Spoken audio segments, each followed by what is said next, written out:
JD, pa-shoutout. Since 2023, nakikinig na ako sa mga kwento mo. Sobrang solid kasi.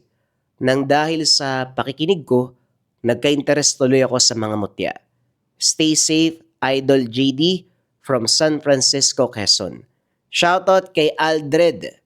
Maraming salamat sa patuloy na suporta, kabayan. At naway suportahan mo pa yung iba pa nating mga kwento. Mga kabayan natin dyan na gusto magpa-shoutout, kung meron kayong kailingan na ipabate or kung meron kayong gustong tangan, i-comment nyo dito. I-visit nyo sa www.lekamerchandise.com kung anong gusto nyo. Tatry kong pumili sa susunod na upload. Huwag na nating patagalin pa.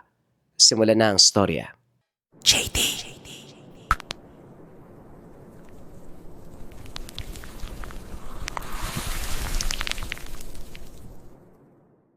Ang kwentong ito ay hango sa totoong buhay.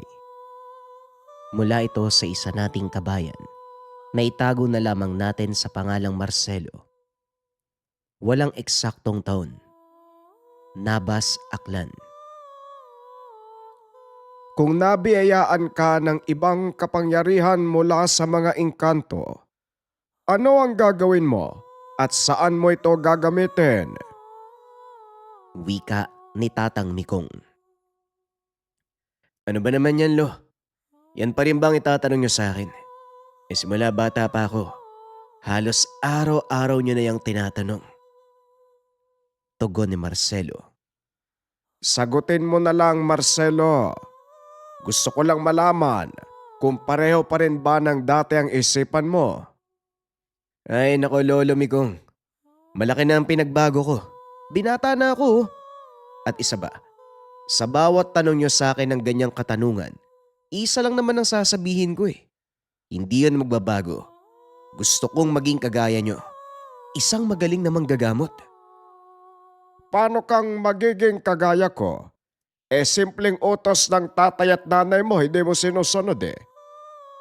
Alam mo, Marcelo, kung gusto mong makamta ng isang bagay, dapat magkaroon ka ng disiplina sa sarili. Ano naman pong kinalaman ng utos ni nanay sa akin sa pagiging manggagamot ko? Ano bang inuutos ng nanay mo? Di bumili ng suka sa tindahan. Sinunod mo ba? Hindi po kasi inaantok ako eh.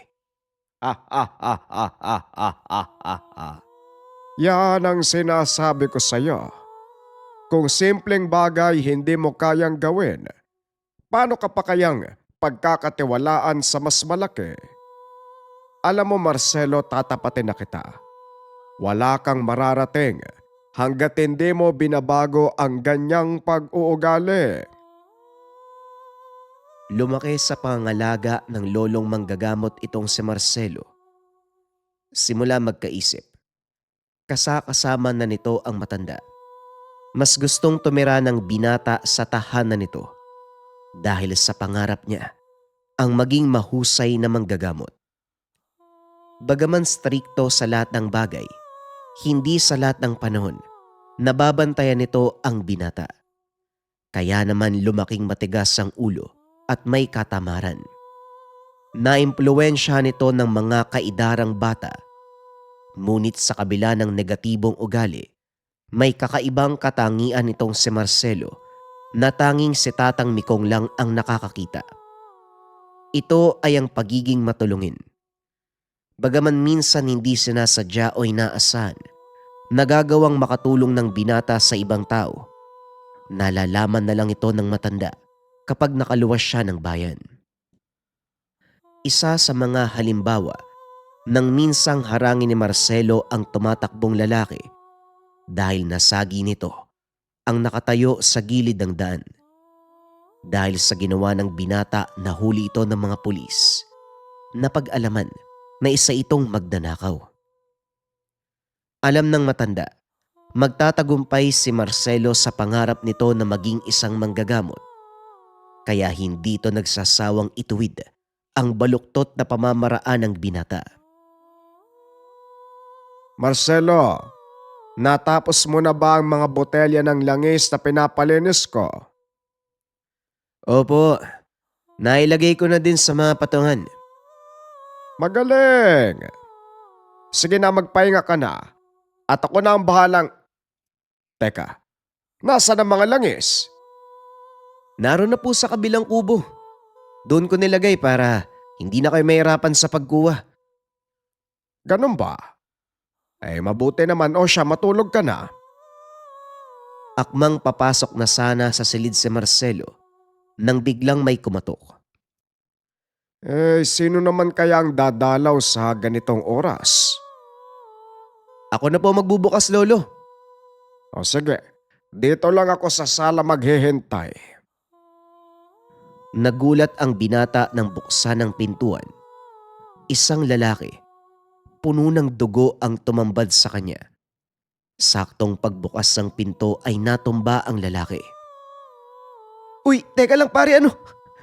Lolo, tulong, nawalan siya ng malay! Dali-daling pinunta ng matanda si Marcelo.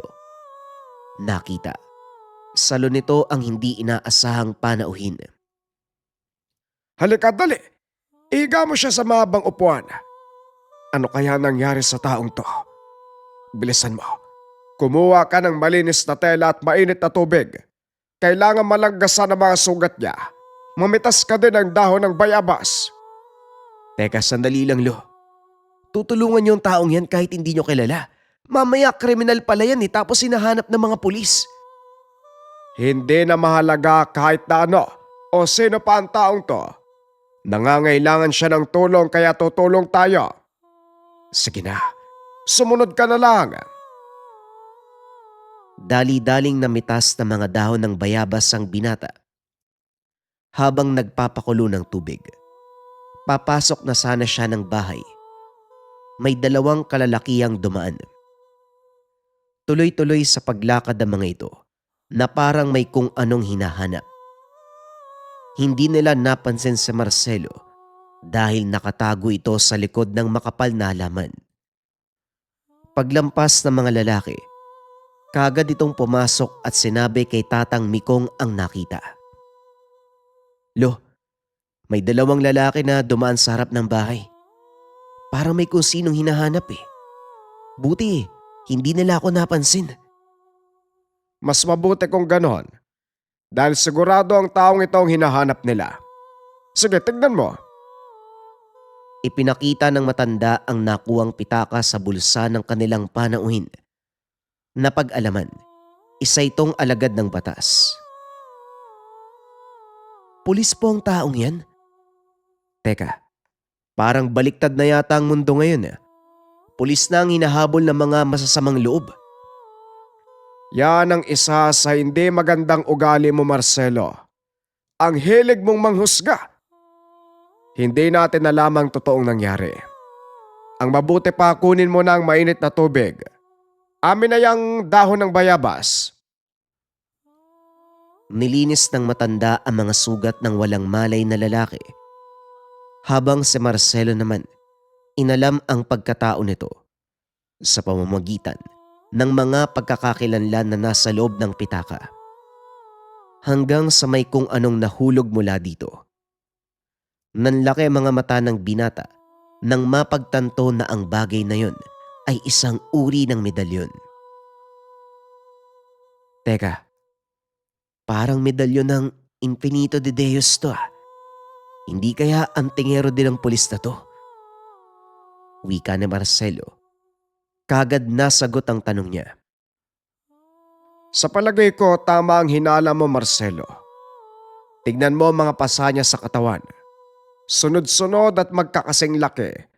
Mga tama ng balayan kung hindi ako nagkakamali. Nasaan po yung gamit niya, Lolo? Ayon, nasa sulok. Bakit? Anong gagawin mo? May titignan lang po ako, Lolo. Kinuha ng binata ang mga damit ng lalaki. Napagtanto na tama ang kanilang hinala. Mga tama nga ng bala ang nagdulot ng pasa sa katawan nito. Sa palagay ko, tinambangan ng mga kalaban ng lalaking to, kaya nagkandalamog-lamog ang katawan. Pero paanong nangyari ang isang taong may aral ng Infinito de Deus ay magkakaroon ng ganitong pinsala? Maliban na lang po, Kung ang nakalaban niya ay may mataas na kaalaman at alam ang pambasag sa medalyon. Kahit papano pala, may natutunan ka din sa mga tinuro ko sa'yo. Bueno, bantayan mo muna ang lalaking yan. Kukuha ko ng gamit na maaari niyang gamitin. Magpausok ka na din ng insenso para kumalma ang kanyang pakiramdam.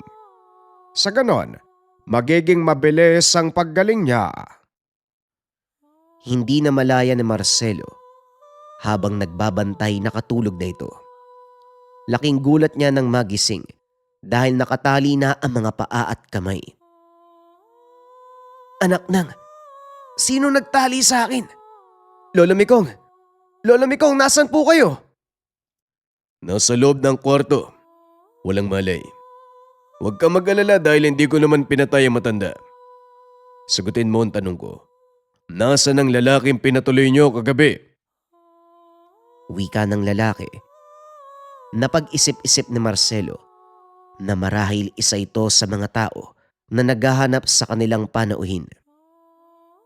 Hindi ko alam ang sinasabi mo, kaya pakawalan mo na ako dito. Magsabi ka ng totoo.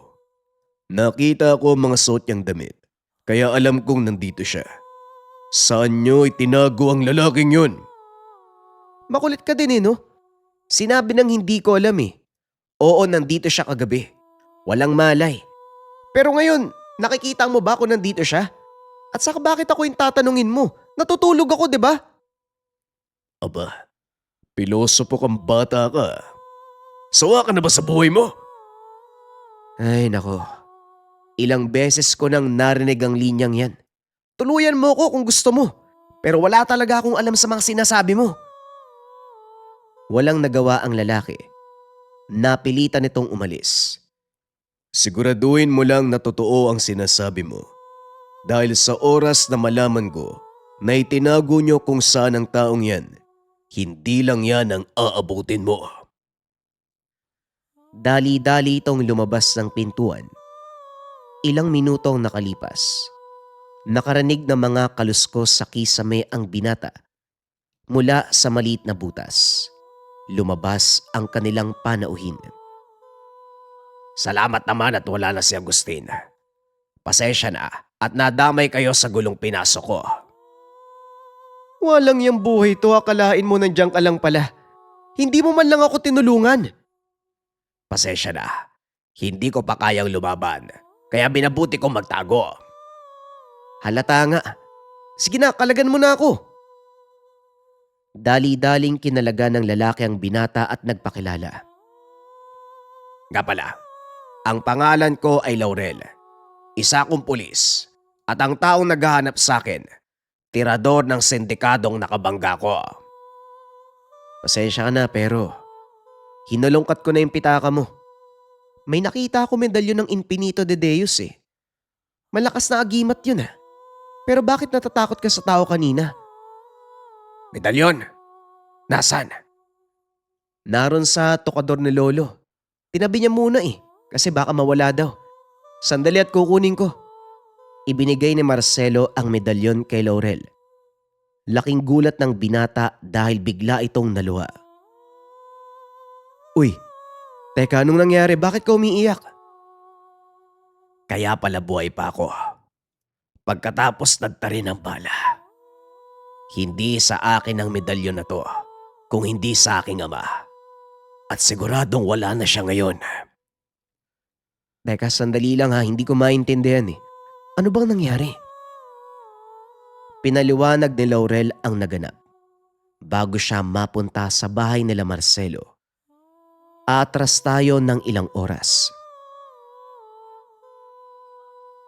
Kunin mo ang medalyong to, Laurel. Mas kailangan mo ito kaysa sa akin. Delikado ang trabaho mo bilang pulis. Kailangan meron kang proteksyon. Tay, sa inyo po ang medalyon na yan. Hindi ko maaaring kunin. Matanda na ako, Laurel. Masasabi kong nagawa ko na mga dapat gawin. Hindi ko nakakailanganin ng medalyon. Handa na akong bumalik sa tahanan ko sa langit. Tay, hindi ko pa naibibigay ang pangarap kong buhay para sa inyo. Kaya huwag ka munang magsalita ng ganyan. Kaya ko nga ibinigay sa iyo ang medalyon para matupad mo ang mga pangarap mo. Sige na, kunin mo na to. Naku tay, itabi mo muna. Sa susunod ko na kukunin kung talagang handa na ako. Pag-uusap ng mag-ama. Dali-daling umalis si Laurel. Ngunit nakita ni Mang Tibor ang pitaka ng Ginoo. Kinuha niya ang pagkakataon upang isuksok sa pitaka ang medalyon. Tila ba, nararamdaman nito ang panganib na kakarapin ng anak. Dali-daling humabol palabas ng bahay si Mang Tibor upang iabot ang pitaka kay Laurel. Sandali lang iho, naiwan mo ta. Wika ng matanda sabay abot ng pitaka sa anak. Maraming salamat taya, kamuntikan ko na namang maiwan. O siya muna na po ako. Nagaantay na mga kasama ko sa estasyon. May isasagawa kaming operasyon ngayon eh. Sige Laurel, mag-iingat ka at naway gabayan ka ng Panginoon. Salamat po, kayo din. Pagkalis ng Ginoo, narinig nito ang malakas sa pagsabog. Laking gulat dahil nagmula ito sa tahanan nila. Lalapitan pa sana ng binata ang amang nakandusay sa lupa.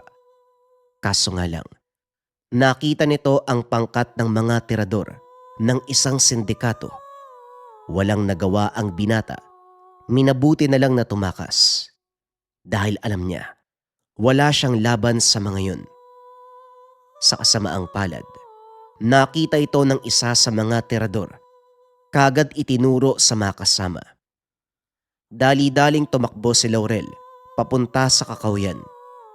Ngunit naabutan siya ng mga kalaban at doon pinagbabaril. Nagawa pang tumakbo ng binata kahit alam ng tadtad ng bala ang katawan. Hanggang sa makita nito ang tahanan nila Marcelo, saka pa lamang nawalan ng malay ang Ginoo. Balik tayo sa kasalukuyan. Pero, hindi mo talaga alam na nasa pitaka mong medalyon? Oo, hindi. Ngayon ko lang nalaman na isinilid ni tatay ang medalyon niya sa pitaka ko. Kung hindi mo alam, paano mong napagana?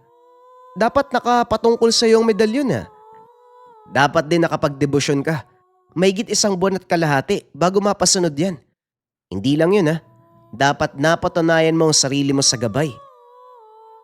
Sa totoo lang, tinuruan din ako ng tatay ko dati. Pero hindi ko sineryoso. Kasi hindi ko naman talaga hilig ang mga ganong bagay. Ganun ba? Pero nakakamangha. Kahit hindi sa'yo yung medalyon, nagagawa mong paganahin. Pag-uusap ng dalawa. Napatayo si Laurel nang marinig nitong nagsalita si Tatang Mikong. Hindi nakapagtataka ang ganong pangyayari, Marcelo. Ang saklaw ng Infinito de Deus, hindi lang para sa nagmamay-ari nito, kundi maging sa mga taong malapit sa kanya. Maaring ginamit ng tatay ni Laurel ang medalyon bilang proteksyon para sa kanyang pamilya. Kaya naman pala. Pero, Laurel, ano bang balak mo? Siguro magpapalipas muna ako ng oras. Masyado pang mainit. Kailangan ko nang umalis. Siguradong alam na ng mga tauhan ni Habar na nandito ako sa tahanan nyo. Eh sino naman yung Habar? Parang kapangalan ng basketbolista. Pinuno ng sindikato na nanggaling sa bansang Indonesia. Natuklasan ko ang kanilang pinagbabawal na transaksyon ng mga armas.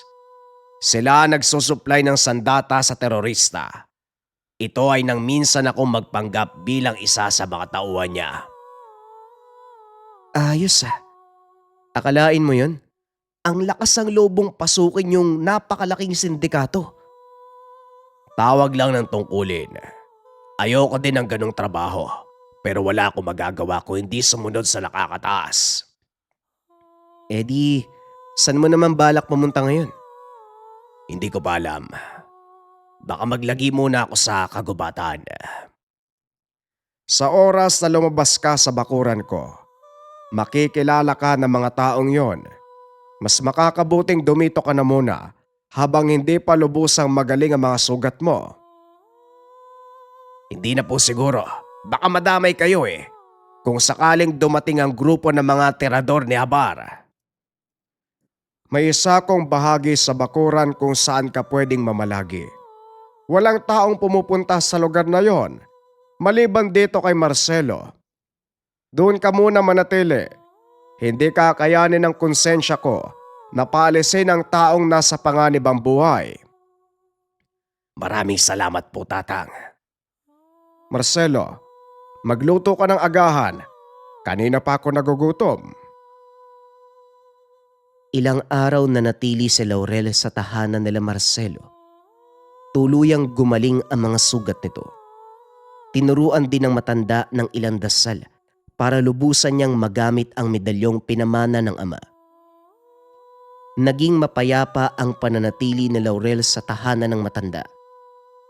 Hanggang isang gabi, habang naghahapunan ang tatlo, isang malakas na kalabog sa pintuan ang narinig ng mga ito. Dali-daling itinaob ni Laurel ang mesang gawa sa matigas na uri ng kahoy. Nagkaroon ng malakas sa pagsabog. Napagtanto ng tatlo na isang granada ang tumama sa pintuan. Matapos ang pagsabog, napuno ng makapal na usok ang paligid. Nakakasulasok ang amoy nito. Kaya naman nahirapang makakita at huminga si na Laurel. Dali-daling gumapang ang tatlo palabas ng bahay. Dumaan sa pintong nasa kusina at kaagad nagtago sa mga halaman. Halugugin niyo ang paligid! Siguraduhin walang ititirang buhay. At kapag nahuli niyo si Laurel, dalhin niyo sa akin. Ako mismo ang pupugod sa ulo niya. Wika ng napakalaking tao. Maitim ang balat at mahaba ang buhok.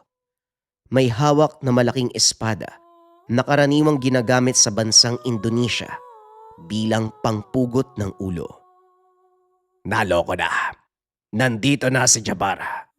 Tatang, Marcelo, tumakas na kayo. Mukhang hindi ko mapapagbigyan ng sinabi mo, iho. Bakuran ko to at hindi ako makakapayag na lapastanganin ng kahit sinong dayuhan ng aking teritoryo. Manood ka, Laurel.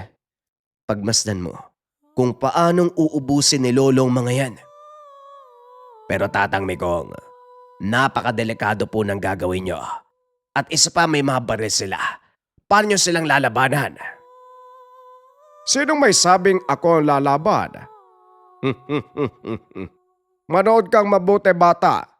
At mas mabuti pa, gamitin mo rin ang tangan mong medalyon. Sayang eh. Bibigyan kita ng sapat na oras para gisingin ang Angeles de Infinito. Angeles de Infinito. Ano po yun? Mga anghel na gabay ng iyong medalyon. 7 makapangyariang anghel na may kakayahan na magbigay ng 7 uri ng proteksyon. Hindi ko na iisa-isahin kung ano yon. Ikaw na ang tumuklas. Pero teka, paano ko po gagamitin yon? May isa kong dasal na ituturo sa'yo. Gamitin mo yan. 5 minuto, Laurel. Yun lang ang kaya kong ibigay sa'yo. Marcelo, tulungan mo ko. Yan ang pinaka-inaantay ko, Lolo. Kinuha ng binata ang talandro at itinali sa noo. Sabay bunot ng punyal mula sa bewang. Nakita ni Laurel kung paano niya itong binulungan ng mga dasal. Nanlaki ang mga mata ng Ginoo. Dahil nakita nito, may lumabas na liwanag sa punyal ng binata at bumalot sa buong katawan. Walang pagdadalawang isip na sumugod si Marcelo. Hindi nito alintana ang mga bala mula sa kalaban. Namangha ng husto si Laurel. Nakaligtaan ang pinapagawa sa kanya ng matanda. Anak na, ano pang inaantay mo? Naubos ang oras! Dali-daling kinuha ni Laurel ang maliit na papel na naglalaman ng dasal na itinuro ni Tatang Mikong. Inusal ito ayon sa ibinigay na panuto ng matanda. Inihipan. Biglang naramdaman ni Laurel ang kakaibang enerhiya mula sa medalyon. Tamang-tama ang dating nila. Wika ng matanda sabay turo sa likod ng Ginoo. Napalingon ito. Muling nagulat dahil 7 anghel ang nakatayo sa kanyang likuran. Bawat isa ay may hawak na liwanag. Magkakaiba ang kulay nila na tila mula sa baghari. Isa-isang inihagis sa kanya. Pumasok sa katawan ng Ginoo ang bola ng liwanag. Sa hindi malamang dahilan na wala ang takot at pag-aalinlangan, hinarap ang kalaban at bumunot ng baril. Marami nitong naglakad papunta sa kinaroroonan ni Jabbar habang pinagbabaril ang mga tauhan. Ilang bala din ang tumama sa kanya, ngunit tila tumatalbog lang ang mga ito at ang ilan ay natutunaw. Patuloy na nakikipaglaban si Marcelo hanggang sa ang natira na lang ay si Jabbar. Akin ang isang to, Marcelo. Kailangan niyang managot sa batas. Wika ni Laurel, sabay sugod kay Jabbar. Itinaas naman nito ang sandata. Iwinasiwas papunta kay Laurel. Nagawa itong saluhin ng Ginoo. Pinutol ang talim at itinarak sa ulo ng kalaban. Ilang minutong nakalipas nagdatingan ng kapulisan. Mga kasama ni Laurel. Narinig nila ang pagsabog at sunod-sunod na putukan. Kaya nagmadali ang mga ito na rumisponde. Inusisa sina Marcelo kung ano ang nangyari hanggang sa mapansin ng mga ito si Laurel. Teka, totoo ba nakikita ko? Laurel, boy ka? Oo, Sarento. At salamat sa dalawang ito. Nagawa naming mahuli si Jabbar. Yun nga lang, patay na. Ayos lang. Ang mahalaga nasa wata mo ng tuluyan ng grupo ng sindikato. Pero marami ang naiwan sa kanila, kaya mag-iingat ka, Laurel. Sila ho ang dapat na mag-ingat sa akin. Dahil hindi ako hihinto hanggat hindi sila nauubos. Ang kaganapang yon ang lubusang nagpabago ng buhay ni Laurel at Marcelo. Nagpa siya ang Ginoo na mag-aral ng mas malalim na teksto sa lihim na karunungan. At si Marcelo naman, piniling maging pulis. Nagamit ito ang lahat ng kaalaman sa lihim na karunungan sa pagpapatupad ng batas, sa paglaban ng krimen. Naging kasama ni Laurel ang binata sa lahat ng mga operasyon at marami din ang kanilang nagawa para sa bayan. Sa kasalukuyan, retirado na si Marcelo at Laurel. Naging manggagamot si Laurel, samantalang si Marcelo naman piniling mamuhay ng payapa. Sa pagdaan ng panahon, sariwa pa rin sa kanya ang lahat ng alaala ng mga kaganapan. Nang minsan niyang makilala ang isang lalaki, nang minsan niyang iligtas ang isang tao na nagngangalang Laurel, ang taong pinamanahan ng medalyon na kung tawagin ay Infinito de Deus.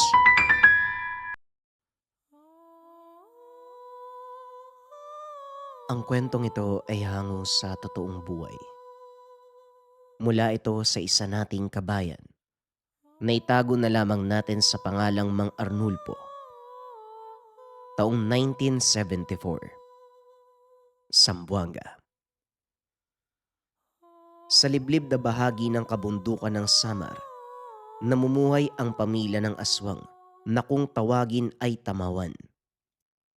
Kabilang sa uri ng aswang na hindi nananakit ng tao, namumuhay malapit sa kalikasan dahil dito kumukuha ng lakas, lupa, hangin at likas na yaman.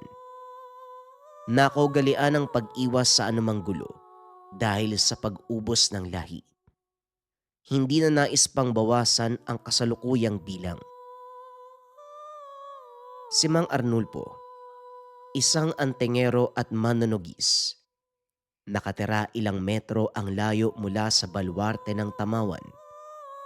Ilang taon nang pinagmamasdan ang angkan, subalit wala siyang mahanap na mali para itaboy sa lugar.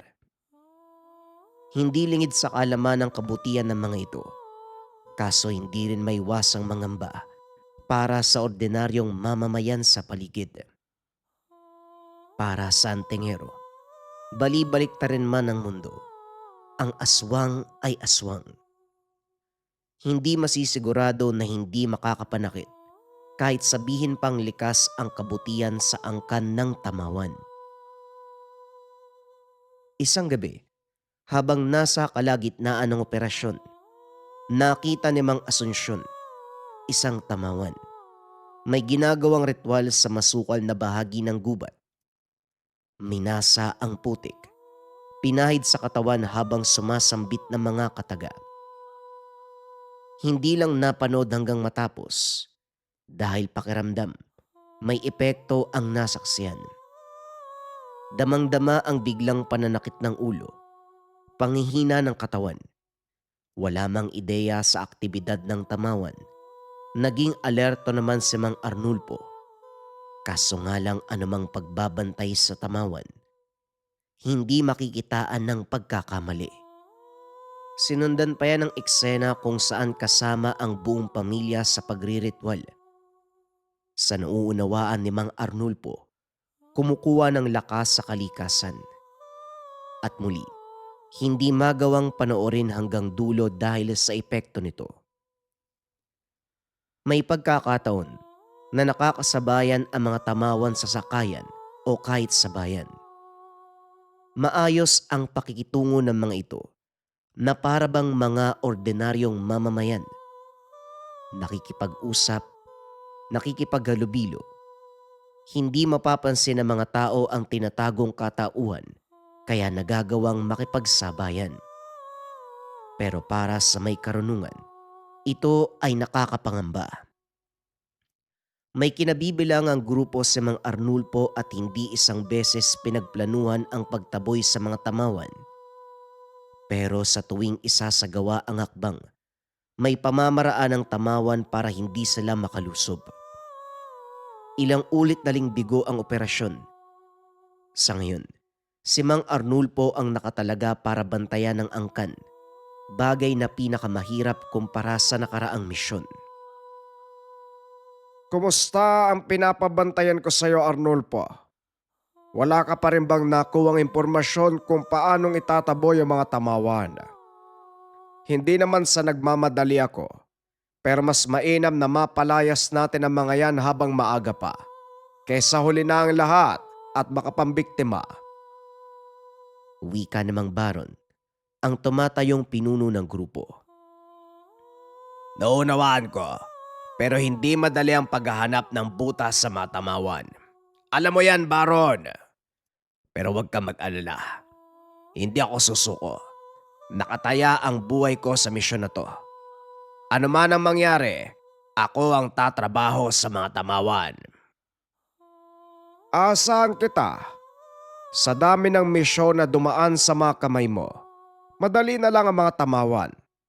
Tamang tiyempo, estratehiya ang kinakailangan dyan. Iba yung pag-iingat din dahil kahit hindi bayolente ang mga yan, wala tayong ideya kung paano silang umatake. Tumango si Mang Arnulfo. Matapos makuha ang kailangan ay nagsimula ng maglakad. Dadaan pa siya ng kabundukan, kaya hindi maiwasang masipat ang mga Tamawan. Madalas ang mga ito sa ilog. Mga kabataan lamang ang naroon.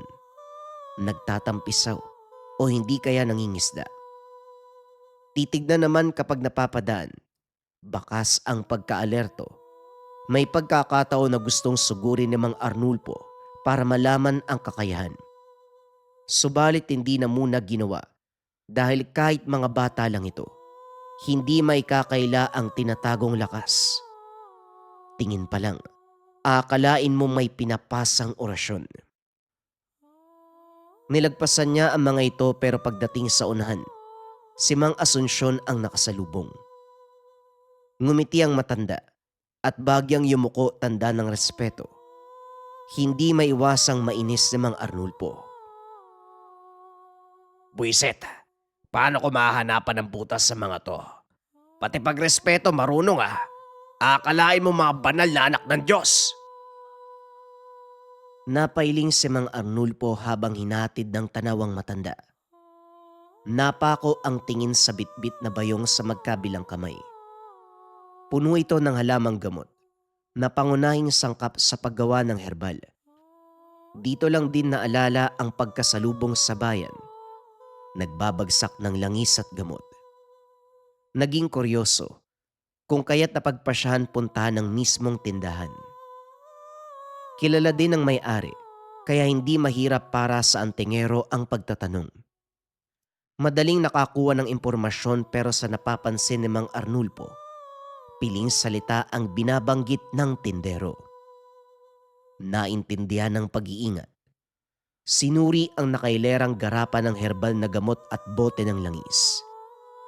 Hindi maitago ang pagkamangha dahil maayos ang pagkakagawa. Walang bahid ng banta o anumang sumpa. Umalis na rin ang tindahan at nagtungo ng kabundukan.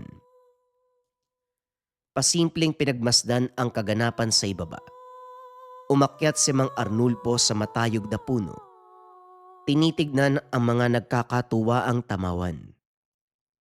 Panay buntong hininga. Walang makapana rason para gamitin laban sa mga ito. Maya-maya pa, naging alisto nang makitang papaalis si Mang Asunsyon. Maraming bitbit na kagamitan ng matanda. Mabilis ang lakad. Nagmamadali patungo sa kabilang nayon. Sa pagdaan sa mga bahay, dito nakatunog si Mang Arnulfo sa posibleng gagawin ng tamawan. Dali-daling hinanda ang gamit para pigilan si Mang Asunsyon. Kaso nagulat sa naabutang tagpo. Dumiretso ito sa tindahan kung saan nag-aantay ang babae na malapit ng mga anak. Magiliw ang pagtanggap ng pamilya sa matanda. Ang sumunod na sandali, ang gumulat sa antingero. Ito ang tatayong kumadrona. Nagpanggap siyang kasama ni Mang Asunsyon para makapasok. Hindi lang siya nagpalata at nagtago sa tabi. Pinaanak ang babae. Maayos ang bawat proseso na daig pa ang lisensyadong doktor. Nailabas ang sanggol na walang anumang aberya. Ito pa mismo ang nagbasbas sa bata. Matapos nun, nagbahay-bahay muli para sumuri ng karamdaman. Nagbibigay ng libreng herbal na gamot. Walang hinihinging bayad sa bawat konsulta. Sa napapansin sa lugar, mataas ang respeto nila sa matanda. Tahimik na sinundan ni Mang Arnulfo hanggang sa pag-uwi.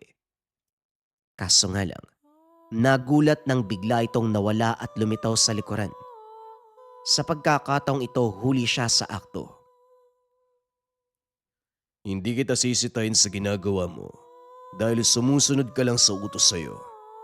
Ngunit ang aking kailingan, wag na wag ka sanang gumawa ng anumang ikakapahamak sa mga taong naniniwala sa akin.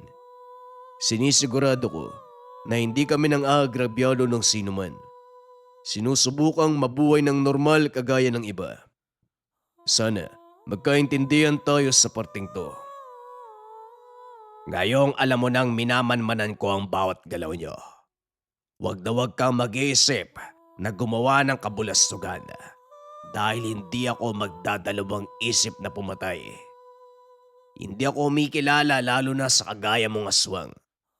Kahit likas sa inyo ang pagiging mabait, hindi may kakaila na kumakain pa rin kayo ng tao. Huwag kang mag-alala. Tatandaan namin ang babala mo. Papatuloy na ako. Napabuntong hininga si Mang Arnulfo. Hindi inasahan ang komprontasyon. Gayunpaman, hindi mababago ang plano para sa mga tamawan. Sa sumunod na araw, sa bayan naman ang tungo para sundan ang mga kababatang tamawan. Parang mga batang lansangan, dahil hindi gaanong maayos ang damit. Naglalako ng mga gulay at prutas. At ang nakakamangha, hindi pinapabayaan ang isa't isa. Sa murang edad, nangibabaw ang pagmamatsyag sa paligid. Hindi aalis ng hindi kasama ang lahat. Nagmistulang prosesyon sa tuwing magsasama ang mga ito. Matapos ang sadya sa bayan, sabay-sabay nalilisanin ang lugar. Sinundan hanggang sa pag-uwi. Nang masipat si Mang Asunsyon, hindi na humakbang pa. Kumuway ang matanda. Kinilala ang presensya niya. Hindi gumante si Mang Arnulfo. Nakatitig lamang ito at nag-intay kung kailan mawawala sa paningin. Nang umalis na, buntong hiningang tumalikod, kaso ginulat sa presensya ni Mang Baron. Parang iba ang ginagawa mo, Arnulfo ah. Hindi ka nagbabantay para maghanap ng butas eh. Parang gusto mo pang iligtas sa mga tamawan. Teka, sandali nga. Bakit parang pinagbibintangan mo ko, Baron? Ginagawa ko ng maayos ang trabaho ko. May sarili akong pamamaraan, kaya sana wag mo kong pag-isipan ng ganyan. Bakit? Tatalikod ka ba kapag may narinig mula sa akin kagaya ng mga kasama mo? Ang mahirap sa inyo, hindi marunong tumanggap ng At ang mahirap sa'yo, hindi ka marunong umunawa. Masyado kang nagmamadali. Atat-datat. Kaya hindi na ako nagtataka kung sa mga nakaraang misyon mo puro palpak eh. Naturingan kang pinuno ng grupo pero baluktot ang utak mo. Arnulfo, hinay-hinay sa pagsasalita. Kilalanin mo kung sino ang karap mo. Pare-pareho tayo may karunungan dito. Baka, yayanig ang lugar kapag nagkataos tayo. Huwag mong mamasamain. Gusto lang naman kitang paalalahanan sa tungkulin mo. Kako baka naaaliw ka sa pagmamasid sa mga bata. Malay natin, may nakapatong na orasyon sa ulo mo. Mag-iingat ka. Kinabig ni Mang Arnulfo ang kamay nito na sana'y tatapik sa balikat. Matagal na silang nagsasama sa grupo. Subalit minsan, lumalabas ang ugali ni Mang Baron. Naiintindihan naman ang punto na nais lamang maisagawa ang misyon kagad. Pero sa parte ng Antingero, gusto niyang manaig ang maayos na galaw. Kaya pinipiling magmatsyag muna. Takip silim. Nang muling maglibot sa kabundukan si Mang Arnulfo, ang pakay sana ay suriin ang pinagkukunan ng halamang gamot. Kaso nga lang iba ang nahanap. Patungo ngayon sa masukan na parte si Mang Asunsyon, kasama ang sanggol na balot ng itim na tela. Pagdating sa may silong, buwang atensyon na ibinuhos sa panonood. Nagmasa ng putik, kumuha ng iilang dahon, pinaghalo tapos isinubo sa sanggol. Walang imik ang bata, itinaas at sumipol para magtawag ng hangin. Maya-maya pa inilublob sa ilog, ikinumpas ang kamay sa ibabaw ng ulo nito. Sa pag-ahon, nakaramdam si Mang Arnulfo ng kakaibang lakas mula sa bata at ngayon lang ito umiyak. Unga ng unga, hindi matigil. Nang matapos yan sinugatan ni Mang Asunsyon ang sariling palad, pinatak ang dugo sa bibig ng sanggol. Sa pagkakataong yun, natahimik ang bata, kinarga at binaybay ang daan pauwi. Sa pag-alis ng matanda, saka naman lumapit si Mang Arnulfo sa lugar. Sinuri ang bawat kagamitan na iniwan, ang minasang lupa, ang dahon at ang ugat. Nang dami nito, may natitirang lakas, enerhiya na hindi maunawaan kung saan nagmula. Marami na siyang nakasalamuang gamit sa pagiging antingero, subalit ang nakikita ngayon ay bago. Napabuntong hininga habang tanaw ang kabahayan ng tamawan. Ang sanggol na bitbit ni Mang Asunsyon, pinalibutan ng mga paslit para magbigay pugay. Hindi mawari kung ano ang nangyayari. Lalapit pa sana para makiusisa ng matigilan sa paglitaw ni Mang Asunsyon. Kalmado itong lumapit. Tumabi sa kanya sa pagtanaw sa ibaba. Hindi ko alam kung bakit kita hinayaang masaksiyan ng mga aktibidad namin. Maging ang ritual para sa sanggol ay nakita mo na. Siguro, nararamdaman ko ang kaligtasan sa iyo eh.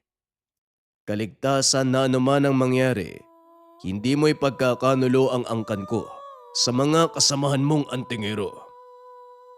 Bakit mo naman naisip yan? Sa tingin mo ba lalambot ako at makikipagsabwatan sa inyo dahil marami akong nakikita? Lilinawin ko lang, baka kasi nakakalimot ka eh. Nandito ako para maganap ng butas sa inyo. At kapag may nakita ko, ito ang gagamitin namin para itaboy kayo. Mano nga mabuti pa, kusa na lang kayong umalis. Maraming bata sa inyo at wala sa bukabularyo ko ang manakit ng paslit. Halimaw man o hindi, inosente man o ganyang edad. Kunot noong napatitig si Mang Arnulfo nang tumawa ang matanda. Ngayon nauunawaan ko na kung bakit pinili mong pagmasdan sa halip na ligpitin. Malapit ang puso mo sa kabataan. Katulad ng sabi mo, ordinaryo man o halimaw, basta nasa ganyang edad wala pang muwang. Ibig sabihin anuman ang mangyari, hindi mo sasaktan ng nasasakupan ko. Hindi po natin masisigurado, Manong. Ang gusto ko lang sabihin habang may oras pa, kusa na lang kayong umalis. Nang sa ganon mabawasan ang pinsala sa angkan nyo. Lilinawin ko din para klaro sa parte mo. Ang lupaing ito ay pagmamay-ari ng ninuno ko. Ilang henerasyon na ang isinilang at namatay. Kahit bungkalin natin ang lupa, mahanap mo ang buto ng mga ninuno namin. Sa madaling salita, hindi kami aalis sa lugar na ito kahit makahanap ka pa ng butas. Napabuntong hininga si Mang Arnulfo. Hindi makapaniwala sa nalaman. Ayon kasi sa pagkakasabi ni Mang Baron, bigla na lang lumitaw ang tamawan sa lugar. Hindi rin siya lumad, kaya walang masyadong alam. Pagkatapos malaman ang tungkol dito, dali-daling bumalik sa tahanan ni Mang Baron para magtanong. Nagkaroon ng komprontasyon dahil sa pag-aakalang sapat na ang impormasyon tungkol sa nakaraan ng tamawan. Yun pala, wala pa sa katiting na katotohanan. Umabot sa punto, nagkasagutan dahil nililimitahan ni Mang Baron ang pagsagot. Alam mong hindi ako mang-aaberya ng tao, lalo na kung kulang ang nalalaman ko. Bakit mo sinabing dayo ang tamawan, gayong lumad naman pala sila dito? Diyan pa lang wala na tayong laban eh. Ano man ang mangyari, sa kanila ang lupa. Arnulfo, ang punto rito, itaboy ang halimaw. Hindi kung sino ang nagmamay-ari ng lupa. Nalason ba ang isip mo sa pagmamasid? Paulit-ulit kitang pinapaalalahanan na mag-ingat ka, pero bakit parang nalusutan ka ng bahay ka? Huwag mong ibahin ang usapan. Ibigay mo sa akin ang katotohanan tungkol sa tamawan. O baka naman gusto mong mabawasan muli ng kakampi. Huwag mo kong pinagbabantaan. Kahit umalis pa kayong lahat, wala akong pake. Basta, huwag niyo rin subukin bumalik sa oras na magsisi kayo. Masyado kang mayabang. Baron, baka nakakalimutan mo. Kulang-kulang ang impormasyon. Ilang misyon na ang pumalpak at ilang inosente na ang nagrabyado. Pasalamat ka kahit papano. Kinikilala ka pa rin ng mga tao. Dahil kung hindi, matagal ka nang wala sa tungkulin. Magmula ngayon huwag ka nang umasa na may misyon pa akong hahawakan. Hinding-hindi na ako mangingialam. O sige, magsilayas kayong lahat. Akala mo kawalan kayo, mga mangmang. Sa puntong ito, Tuluyang pinakawala ni Mang Arnulfo ang misyon ng samahan at tumiwalag sa grupo. Sa katunayan, siya na lang din ang naiwan dahil isa-isa nang umalis sa mga kasama dahil sa kapalpakan ni Baron. Pagdating ng tahanan, napabuntong hininga habang tanaw ang kabundukan na pinamamahayan ng Tamawan. Ang totoo niyan, saka lang sana titiwalag kay Mang Baron sa oras na matapos ang misyon ng Tamawan. Kaso nangyari na bago pa masimulan. Habang tahimik na nakaupo sa bakuran, biglang nakaramdam ng panganib.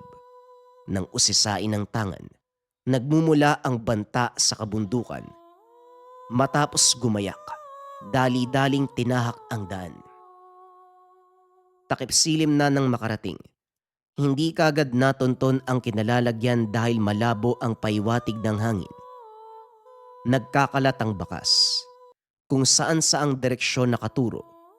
Kung hindi lang nasipat ang tumatakbong miyembro mula sa angkan ng Tamawan, hindi malalaman.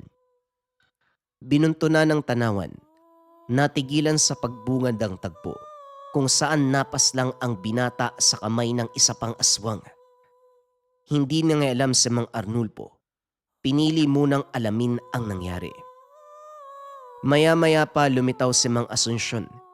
Masyadong mabilis ang galaw na nakita na lamang na binalibag ang halimaw. Tao pa lang ito, subalit animoy taglay ang buong lakas ng ganap na anyo. Gumante ng atake ang aswang, pero pasugod pa lang, sakal na ni Mang Asunsyon. Walang pinalampas na pagkakataon, pinaghiwalay ang ulo sa katawan. Pasimpleng binalibag kung saan. Wala nang oras para asikasuhin ng bangkay dahil buhos ang atensyon sa pag-aalala sa kaanak. Kinarga at dali-daling inuwi. Samantala, tinitigan ni Mang Arnulfo ang katawan ng aswang. Nagtatalo ang isipan kung ano ang gagawin.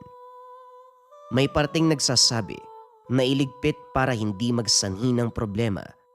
May bahagi din ng isipan na nagtutulak na wag nang mangialam. Pero sa uli, pinili ng antingero na ligpitin para mabawasan ang dulot na pinsala. Matapos sunugin sa mismong bundok din inilibing. At kagaya ng inasahan, muling nakaharap ang Tamawan. Baka sa mukha ni Mang Asunsyon ang galit at kagustuhang ipagigante ang nangyari sa binata. Dekada na ang lumipas. Magmula nung muli kaming ginulo ng kapwa nilalang. Mabigat ang rason ng nakalipas na engkwentro, alitan sa pagitan naming mga limaw. Subalit ngayon parang iba ang pinanghugutan. Dahilan na mas mababaw pa sa tubig doon sa ilog. Ano ba ang gusto mong sabihin? Sabihin mo ng diretsyo. Kinutuban na si Mang Arnulfo sa sinasabi ng matanda at sa pagsagot nito, napabuntong hininga. Si Baron, kilala ko ang pinuno ng antingerong yun. Hindi sila ang tipo ng taong gugustuhin mong makasama. Dahil bukod sa mapanlinlang, gagawin nila ang lahat para patayin ang sariling nasasakupan. Hindi to tungkol sa pagiging alagad ng larangan. Ginagamit lamang nila ang bagay na ito para ubusin ang mga taong ayaw nilang makasama. Alam ko ang tungkol dyan dahil kompleto ang pagsasaliksik ko sa buhay ni Baron. Ilang taon na din kami nagsama sa larangan bilang manunugis. Kaya hindi mo na dapat sabihin yan. Hindi ba napuruan ng binata? Bakit ka pa bumalik? Dahil alam kong nariyan ka at tama ang kutob ko. Lilinisin mo ang iniwan kong kalat. Bukod dito gusto ko sanang alukin ka ng kasunduan kung papayag ka. Napabuntong hininga sa Mang Arnulfo. Bahagyang nagka-interes sa sinabi nito. Ngayong umalis na siya sa samahan at wala nang maisip na gagawin, nagpa siyang subukan ang alok ng matanda. Magdamag na pinag-isipan ang napag-usapan. Magsisilbing kakampi si Mang Arnulfo sa mga tamawan at ang trabaho, magbantay sa bukana ng kabundukan. Hindi lang aswang ang kakalabanin, Kasama rito si Mang Baron na hindi titigil sa misyon na itaboy ang mga tamawan. Sa uling balita, sinubukan muling pabalikin ang kumalas sa grupo. Kapag nagkataon, buong puwersa ang makakalaban. Matapos timbangin ang mga bagay-bagay, binuksan ni Mang Arnulfo ang pinaka-iniingatang yaman. Ito ay ang kambal mutya ng kidlat na minanapa mula sa mga nakakatanda. Pinalitan ng medalyon na sariling gawa. Alam ng antingero na kailangan mas matibay ang gagamitin sa susuunging trabaho. Mula sa kaban, nag-uumapaw kagad ang bisa nito. Unang hawak ni Mang Arnulfo, nakilala siya ng gamit na nananalaytay sa katawan ang enerhiya. Nagbigkas ng dasal, pagkatapos ay gumayak para sa unang gabi ng misyon. Sa ibabaw ng puno pumwesto, ito ang nakasanayan ng antingero. Mas madaling natatanaw ang paligid habang nasa itaas. Tahimik sa mga unang sandali. Pero habang tumatagal, kapansin-pansin ang banta ng paligid. Pagdaan ng oras, unti-unting lumalapit sa kinalalagyan ang mga nilalang. Sa pagkakakilala ng antingero, lahing garhob ang lumulusob. Uri ng aswang na hindi nananakit ng tao katulad ng tamawan, pero madalas magkatunggali sa kaparehong lahi. Hindi nakikita ang aktwal na itsura, subalit bakas na bakas ang mga yabag sa lupa, maging ang paggalaw ng mga halaman. Umaalingasaw na ang amoy.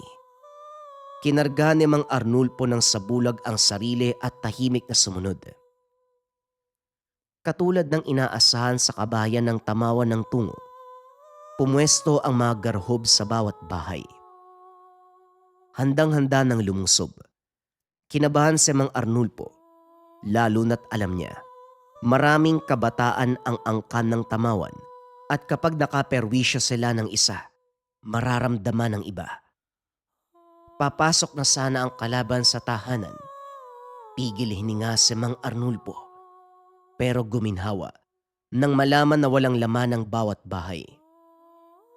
Umurong siya at nagkubli. Pinagmasdang maigi ang galaw ng kalaban. Ilang ulit sinuri ang paligid at dahil walang tamawan, napagpa siyang lumisan. Dito na rin lumabas si Mang Arnulfo. Siya naman ngayon ang sumuri sa paligid. Walang katao-tao ang bahay, kahit sa pinakasulok patignan. Lihim na nagpapasalamat sa bilis ng pag-iisip ng Mang Asunsyon para isahan ang mga kalaban. Mabuti na rin ang ganon.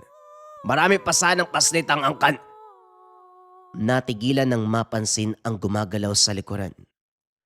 Nang maamoy ang samyu ng garhob, agad inihipan ng dasal ang hangin. Sinabayan na rin ito ng bilis para makailag. Sa kabutiang palad nagawang iwasan ang unang atake. Kaso nga lang ayaw tumigil ng nilalang. Masyado ding malambot ang orasyon ni Mang Arnulfo na parabang hindi man lang tumalab kahit kaunti. Tinatawanan lang siya ng garhob. Ginawang biro ang pag-usal niya. Umabot sa punto na ginagaya siya. Inipon ng antingero ang galit at ng makabuelo. Walang patawad na pinutulan ng pakpak. Bumulusok ito habang humihiyaw. O ano ka ngayon? Inuuna kasi ang yabang. Umalis na ang mga kasama mo pero nagpaiwan ka. Yan tuloy ang inabot mo. Kahit pumutok pa ang lalamunan mo kakasigaw, hindi ka na babalikan ng mga kalahi mo. Sa oras sa umalis ang grupo wala nang babalik. Alam mo yan, ugali nyo yan eh. Pero pinili mong manatili rito para kalabanin ako. Magdusa ka! Hindi magkamayaw ang garhob. Binubuhusan ng langis at ilang ulit inihipan ng orasyon dahil nangihina na. Tumalab ang atake ng antingero. Hindi lang balat ang umuusok dulot ng pagkapaso, maging ang bibig. Lumabas na rin sa ilong ang dugo. Maya-maya pa ay nangisay na. Sandali. Huwag ka munang mamatay. May kailangan pa akong malaman. Ano ang pakay nyo sa tamawan? Hindi ba pare-pareho lang kayo? Hindi nananakit ng tao, pero bakit nyo sila gustong lusubin? Walang sagot na nakuha. Nalagutan ng hininga pagkalipas ng ilang sandali. Mahilig sa paglalaro ang garhob. Nakita ka niya, kaya naisip niyang baka pwede kang paglaruan. Pero ang nangyari, pinaslang mo siya eh. Hindi naman yun masama, dahil pinaglalaban mo lang ang iyong sarili laban sa mga atake niya. Maraming salamat din sa pagsaklolo mo, kaibigan. Wika ni Mang Asunsyon. Buong pagtataka ang inabot kay Mang Arnulfo dahil sa puntong ito. Nasa bakuran ang buong angkan. Kanina lang, walang bakas ng mga ito. Teka, nandito kayo. Hindi ba wala kayo dito? May pamamaraan kami para itago mga sarili namin mula sa mga kalaban. Malalim na ang gabi at maayos mong nagampanan ng unang gabi. Pwede ka na magpahinga. Tinapik siya sa balikat. Sa pagpasok ni Mang Asunsyon sa bahay, sumunod ang angkan at nagsara ng pinto. Iniwan ang antingero sa labas na hindi pa rin lubos maisip ang kaganapan. Sa gubat muna nagpahinga. Habang nagtatabako sa tabi, hindi nakaligtas ang pagdaan ni Mang Baron. May mga kasama ito, ang dating kasamahan ng grupo. Nang tinahak ang daan patungo sa balwarte ng tamawan, dali-daling kumilos ang matanda. Bago makarating ang mga ito, hinarangan, si Mang Baron ang unang nagsalita. Ikaw na naman, Arnulfo. Anong ginagawa mo dito ng 10 oras? Hindi ba wala ka na sa misyon? Ano pa ang pinupunta mo rito? Pinabalik mo pa ang mga antingero na umalis na sayo. Ganyan ka ba kadesperado? Anong ginamit mong banta sa mga buhay nila para mapapayag mong bumalik? Masyado ka namang maraming sinasabi. Pwede ka namang umalis na lang Sagabal ka. O baka naman gusto mong ikaw ang pakitaan namin ng dahas? Pag-isipan mong mabuti. Baka hindi lang tangan mo ang tunawin ko. Napangiti si Mang Arnulfo. Wala itong alam sa kasalukuyang antas. Minsan na silang nagkasubukan. Natalo si Mang Arnulfo noon. Sa katunayan sinadya niya ito para maging kampante ang antingero na susubok sa kanya. Ngayon na nakapagpalit na siya ng mutya ng kidlat, wala nang dahilan para umatras. Naganda ang dating kasamahan na nautusan ni Mang Baron. Baka sa mukha ng mga ito na hindi gusto. Naintindihan ni Mang Arnulfo kung kaya't sumenya sa mga ito na umakto.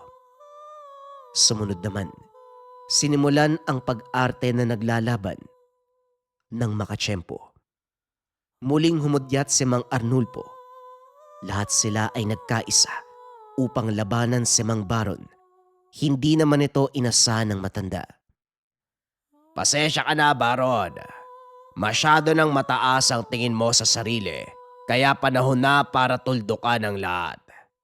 Hindi rin makatarungan ang rason mo para palisin sa sariling teritoryo ang mga tamawan na wala namang ginawa kung hindi maging mabuti. Mga pare, kayo nang bahala sa matandang yan. Tumalima ang mga kasama. Pinasan ang katawan ni Mang Baron at inilayo sa lugar. Sa kabila ng kondisyon, nakuha pang titigan ng masama ang antingero. Napailing si Mang Arnulfo. Kahit hirap ka sa kalagayan mo, hindi pa rin nawawala ang kayabangan. Sana sa oras na gumaling ka sa sumpang yan, gumaling din ang utak mo. Nang mga sumunod na araw, nakapagpahinga rin si Mang Arnulfo sa pagbabantay ng kabundukan. Wala nang nagpaparamdam at sa abiso ni Mang Asunsyon, nagkaroon ng oras para maglibang. Pero sa halip na ganun, binuhos ang oras sa pagdarasal ng mutya. Pagsapit ng hapon, naisipang maglakad-lakad sa sitio. Nilibot ang lugar, inusisa sa tingin ng paligid. Maya-maya pa, napansin ang mga mata na sumusunod sa kanya. Binaliwala, pero patuloy na pinapakiramdaman. Nang hindi pa rin tumigil at para walang sibilyan na madamay, binaybay ng antingero ang daan pauwi. Sinadyang huminto sa bakuran, sa bahagi kung saan madali siyang masusunggaban. Kaso nga lang, nanatiling distansya ang hindi pa nakikitang kalaban. Hanggang sa sumapit ang gabi, umaaligid pa rin ang nilalang. Ginamitan ng ritual ni Mang Arnulfo, subalit wala pa ring malinaw na sagot dahil hindi makilala. Patuloy lang din sa pagmamatyag. Paglipas sa mga oras, dali-daling lumabas ang masipat si Mang Asunsyon. Magmula ng manirahan sa lugar, ito ang unang beses na nagtungo sa tahanan ng matanda. Kagaya niya, natigilan ng maramdaman ang presensya ng kalaban. Kanina pa yan pero ayaw na bang lumabas? Ano ba ang sadya mo? Ikaw talaga ang sadya ko. Hindi mo ba alam na delikado ang buhay mo ngayon? Bukod sa umaaligid ng garhob, kasalukuyang may nagpapataw ng sumpa sa'yo. Hindi mo pa nararamdaman dahil kakasimula pa lang. Kalmado ka masyado. Samantala, inilalagay na sa bingit ng kamatayan ang buhay mo. Hindi mawari ni Mang Arnulfo kung ano ang isasagot. Hindi niya alam kung nakikipagbiruan ba ito o sadyang nagsasalita ng walang katuturan. Nagkatitigan, pilit hinagilap ng antingero ang sagot sa pagbumuka ng matanda. Pero bago makahanap, umatake ang umaaligid na kalaban. Masyadong mabilis si Mang Asunsyon na kaagad nakailag. Samantala, dumiretso kay Mang Arnulfo ang atake. Napaubo matapos tamaan sa dibdib. Hindi inasahan na malakas ang pagsugod ng kalaban. Tumabi si Mang Asunsyon na parabang binigyan ng daan ang garhob patungo sa kanya. Umaasa pa naman sana na tutulong ito. Kaso wala itong ginawa kung hindi manahimik sa tabi. Wala ring nagawa si Mang Arnulfo kundi ipamalas ang husay sa pakikipaglaban. Katamtaman lamang ang puwersa ng garhob, kaya kahit papano nakuwang sabayan. Iba ang pakikipaglaban dahil bukod sa makuko, humahagupit din ang pakpak na may katulisan ang dulo. Aakalain mong bagong hasa na patalim. Masyadong mabilis ang galaw na parabang nakikipagkompetensya sa kidlat. Kakatama lang ng atake. Sinundan na naman. Hindi maitago na medyo nahirapan si Mang Arnulfo. Umatras muna sandali para makabuelo. Nang mangyari, wala nang patawad.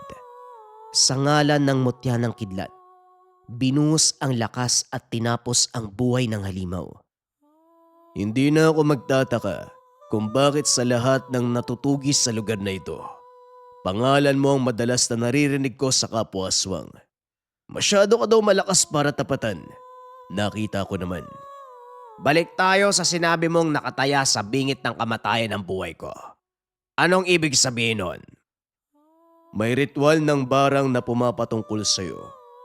Alam kong malalaman mo din yan sa tamang oras, pero dahil may kasunduan tayo, kargo din kita. Ang may bibigay ko lang, pangalan ng tao, mambabarang at yung nag-utos. Huwag na nating patagalin. Sila ay si Baron at Hilda. Sigurado akong pamilyar sa'yo mga taong yan.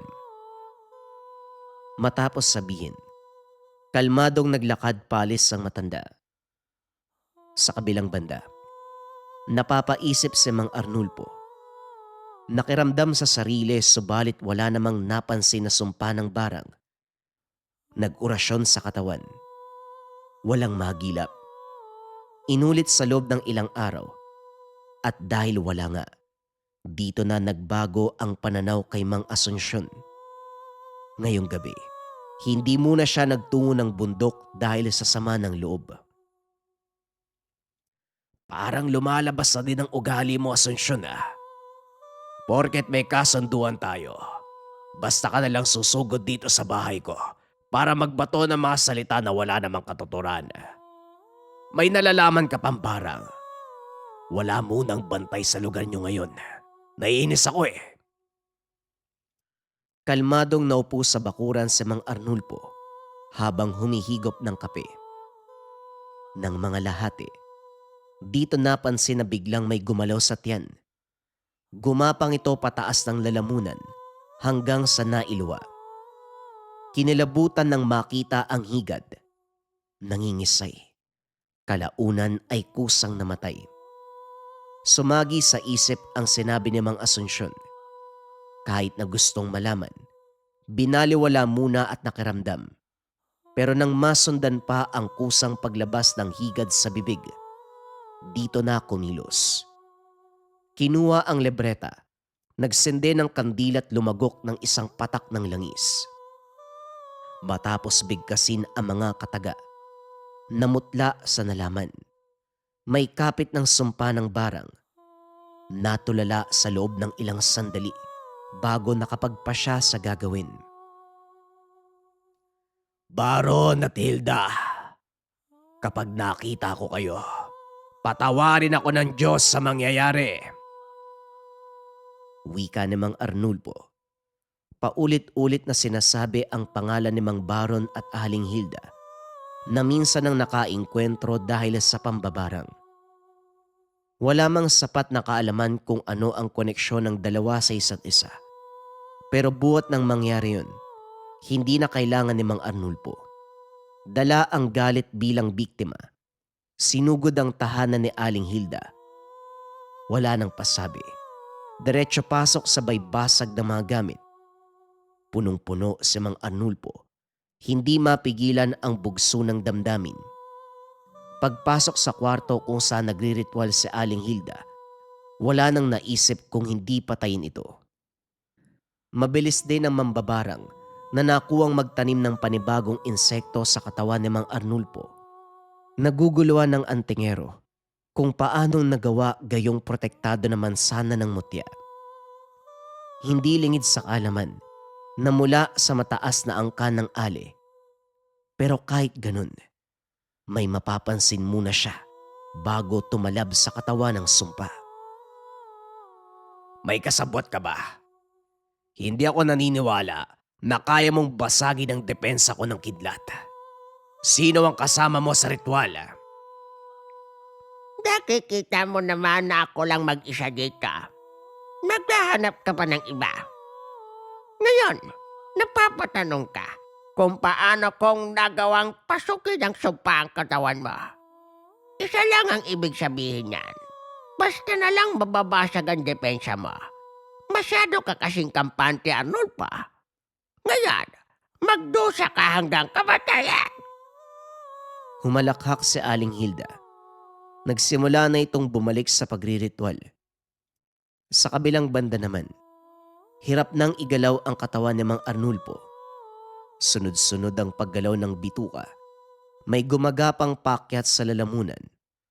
Maya-maya pa, sunod-sunod ang pagsusuka ng higad. Ang tanga na mutya, hindi mapigilan ang lalong pag-iinit. Senyales na lumalaban din ito. Tuloy-tuloy sa pagriritual si Aling Hilda habang nagdurusa sa likuran ang antingero. Pero wala sa bokabularyo ni Mang Arnulfo ang sumuko. Kaya kahit umabot sa punto na nahihirapan sa paghinga, nagsusumikap mabasag ang ritual ng ali. Kinuyom ang mutya ng kidlat. Nilabanan ang puwersang pumipigil sa kanya. Nang maabot ang mambabarang, wala nang sinayang na oras. Buong puwersang inatake. Sa paghandusay nito, sakalang nakahinga si Mang Arnulfo. Unti-unti na umayos ang pakiramdam. Pagkatapos sa tahanan ng mambabarang, didiretso na sana sa pag-uwi para makapagpahinga nang matunugan ang kaganapan sa baluarte ng tamawan. Napagtanto na habang nakikipagtuos sa mambabarang, pumunta si Mang Baron sa lugar. May iilang kabataang tamawan ang nagrabyado Hindi rin makapaniwala kung paanong nagkasama sa iisang panig si Mang Baron at ang grupo ng Garhob. Oh, nandito na pala ang kakampi nyo. Matigas talaga ang buto mo, Arnulfo. Nagawa mong putulin ang sumpa ng barang. Akala ko pa naman, yun ang pipigil sa'yo na makialam sa operasyon ko. Trabaho mo sana ito kaso ako na tatapos. At sa pagkakataong to, kasama ka sa liligpitin. Mga kasama, ano pang inaantay nyo? Tapusin sila! Hudyat ni Mang Baron sa mga Garhob. Parang mga langgam na sumugod. Kaso nga lang, hindi sila makalapit dahil merong inilagay na pananggalang si Mang Asunsyon. Bigla ng pagsalakay niyo, kaya hindi ako nakapaghanda kagad. Ilan sa kalahi namin ang napuruan, pero hanggang doon na lang yun. Wala nang susunod. Kung meron man, kayo ang mamamatay. O Aswang, huwag ka namang magsalita na parang kaya mo kami. Masyado kang mayabang. Ilang ulit na kitang sinabihan na umalis kayo sa lugar na ito pero nagbatigas ka. Huwag mo kong sisihin sa nangyayari ngayon. Walang masisisi dito kung hindi ikaw lang. Kung nakinig ka, hindi tayo aabot sa ganito. Ilang ulit ko rin na nilinaw sa'yo, Baron. Hinding-hindi kami aalis sa lupain na pinaghirapan ng mga ninuno namin. Kung ayaw mong manirahan sa lugar na may kapitbahay na aswang, ikaw ang umalis. Sa pagkakaalam ko, hindi ka naman talaga lumad. Ang ka ng nanay mo, oo. Pero ikaw, sa ibang lugar ka nanirahan bago ka napadpad dito. Masyado kang maraming sinasabi. Mga kasama, ano pang inaantay nyo? Tapusin nyo yan! Kumilos na si Mang Arnulfo. Hindi nag-antay ng hudyat. Hinugot ang panaba sa silong sa tabi. Kinargahan ng orasyon at sinalubong ng hataw ang mga kalaban. Siya muna ang humarap sa mga ito, habang inilalagay ni Mang Asunsyon sa ligtas na lugar ang kalahi. Wala silang panama sa puwersa ni Mang Arnulfo. Habang humahataw ng taga, walang tigil sa pag-uusal, walang nasasayang na atake. Bawat unday ng talim, isa o dalawa ang natatamaan. Hindi namamatay kaagad dahil sa abilidad ng Garhob. Subalit sa ikalawa o ikatlong tama, hindi na umubra. Buong puwersa ang ibinuhos ni Mang Arnulfo hanggang sa iilan na lamang ang natira. Sa kabilang banda, tatakas sana si Mang Baron nang mapagtantong matatalo ang Garhob. Kaso nga lang si Mang Asunsyon ang bumungad sa kanya. Kung dati maaliwalas ang muka at magaan ang presensya, ngayon maging kaluluwa ay uurong. Sa bawat kurap ng mga mata ay siya namang pagbabago ng anyo. Nang maging ganap, isang sakal lang, hindi na nakagalaw. Tama na! Bitawan mo ko! Tama na! Pagpupumiglas si Mang Baron, pero buo na ang pasya ng tamawan. Ang malagalamay na makuko, tumagos sa katawan. Ang sakal sa leeg ay pumutok matapos diinan. Kasabay ng pagpuksa ni Mang Baron ay siya namang pagtapos si Mang Arnulfo sa grupo ng mga Garhob. Tignan mo nga naman. Kaya mo naman palang puksain sa isang sakalang matandang yan, pinatagal mo pa.